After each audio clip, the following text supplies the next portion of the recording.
Welcome, fellow F1 fans, or welcome back if this is not your first time visiting my channel. We are now just 2 weeks away from the 2023 F1 season opener in Bahrain, and as I'm thinking about things that you all might be interested in hearing about, I know that at least some of you will be curious about what your favourite F1 drivers are earning, so that is exactly what we are going to get into in today's video. Now, you know what's coming. There's only one thing that I need you to do before I get into this, and that is to hit the subscribe button so that you're notified before anyone else, that's right, anyone else, when my weekly videos go live.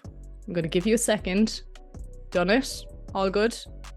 Okay, let's chat driver salaries for 2023. Okay, so it's important to mention, and remember this as we're going through the video today, before I start talking about hard numbers, an F1 driver's salary that they get paid by their team is not their only income stream. For some of them, not their only income stream by far.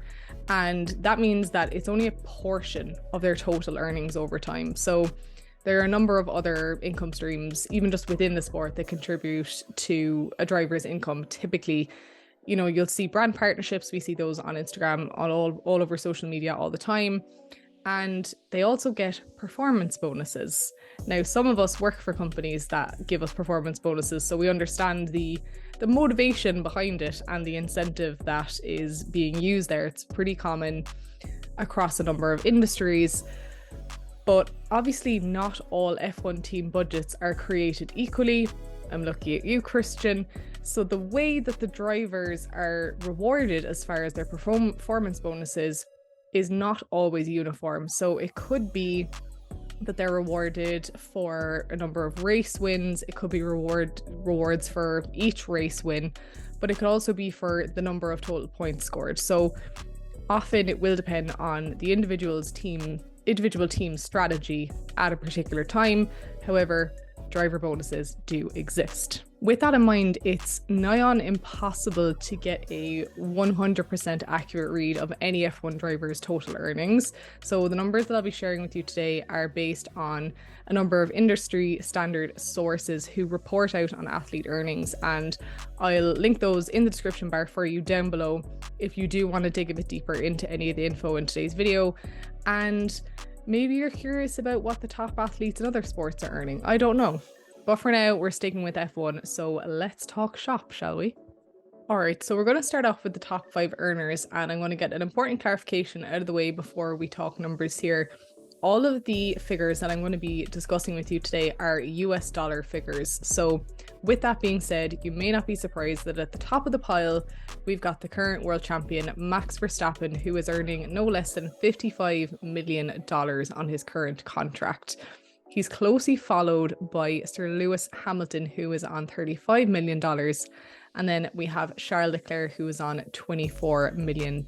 Now, I think we can all agree that these are large amounts, but these are the drivers that are essentially competing for the top 3 spots in our sport at the moment, so we understand. Interestingly, we then have Lando Norris, who is currently earning $20 million on his contract with McLaren, and Carlos Sainz closes the top 5 out with $12 million for his contract with Ferrari. Now, I reckon the only surprise out of this list for you all is probably Lando Norris, because the remaining drivers are from the top 3 teams on the grid, whereas Lando, he's not in that category at the moment in terms of results. However, he signed his deal with McLaren on a 4-year basis back in 2022, and it takes him all the way to the end of 2025. So when he signed, it was a long-term commitment to the team, and some people actually argued that he should have gotten more. Now, the length of contract is an important question to keep in the back of your mind as well as we chat about these salaries, because not everybody is on a multi-year deal. Things get a little bit convoluted when we look at our bottom 5 earners on the grid, because we've got quite a few drivers that are actually on the same salary amounts. So let's take a look at the numbers. So we've got Oscar Piastri, Lance Stroll, Guan Yu Zhou, Nick De Vries, and Nico Hulkenberg all earning $2 million on their current contracts. We then have Yuki Tsunoda and Logan Sargent, who are on $1 million each on their contracts. And also in this ballpark is Alex Albon, who is on $3 million with his contract at Williams. I think with this bottom earner list, there's a more interesting mix of drivers because you can pretty easily understand that 3 of these people on this list are rookies. So they're not going to come in hot right away earning, salaries that are at the top of the scale in comparison to the people that we mentioned already at the top of the video. But we do have Lance Stroll on that list in there with some of the rookies, which may surprise you. He has consistently obviously been in his seat with Aston Martin since 2021 and was even before that still in a starting seat in a Formula 1 team. So that may be of interest. You also have Nico Hülkenberg, who is possibly a unique case, certainly a rare case with the amount of ins and outs and ups and downs that he's had in his Formula 1 career over the last 13 years. So despite his experience overall, because he hasn't been actively in the sport consistently over the last number of years, he wouldn't be able to pull the level of salary that we've been chatting about at the top level of the scale, and that explains why he is in this category. Okay, so we know who is at the top of the totem pole and we know who is building that foundation at the bottom, but who are the drivers that are kind of sitting comfortably in the middle of this range? Now, let's get into it, because although they might not be performing at the same level in terms of grid position, both Valtteri Bottas and Sergio Perez are earning a cool $10 million on their current contracts with each of their teams. Now, obviously both of these drivers have major longevity and respect in Formula 1, that is not disputed. But it is interesting that at different stages of their career and having had very different experiences as far as the teams that they've driven for, that they're earning the same amount of money. Next up is George Russell. He is obviously new to the Mercedes team and new to the top of the grid. So he's still building his capital, shall we say, but nonetheless, he's earning a very nice $8 million on his current contract with Mercedes. Next up is Esteban Ocon, who has been in Formula 1 for a considerable amount of time, more than you might actually realise.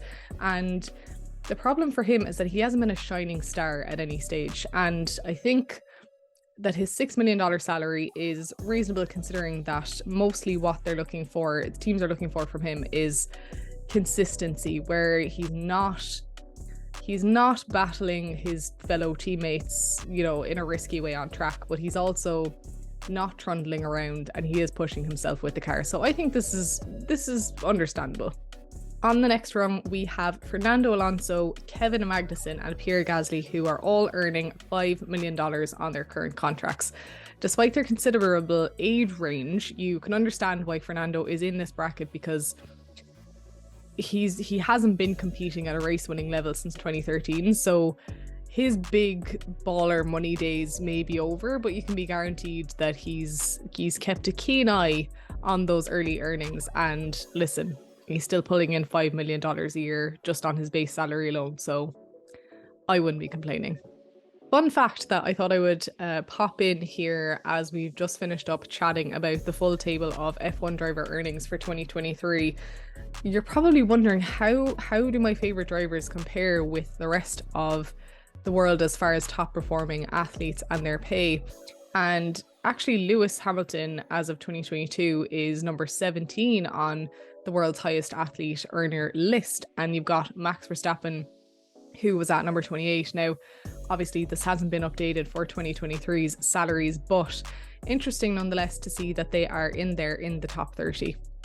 As always, thank you for joining me here on my channel. I am absolutely buzzing for this new F1 season to get going, and we can finally talk about on-track action instead of all the politics that has been going on for the last while, because I think we're all pretty sick of that. Wishful thinking, isn't it? Yeah. In any case, drop a comment down below and tell me whose salary surprised you. Maybe you were expecting someone to be on a lot more cash. Maybe you were surprised that there are drivers out there who are being overpaid, in your opinion. Let me know. I'll be hanging out with you all in the comments once this video goes live. In the meantime, take care and enjoy your racing.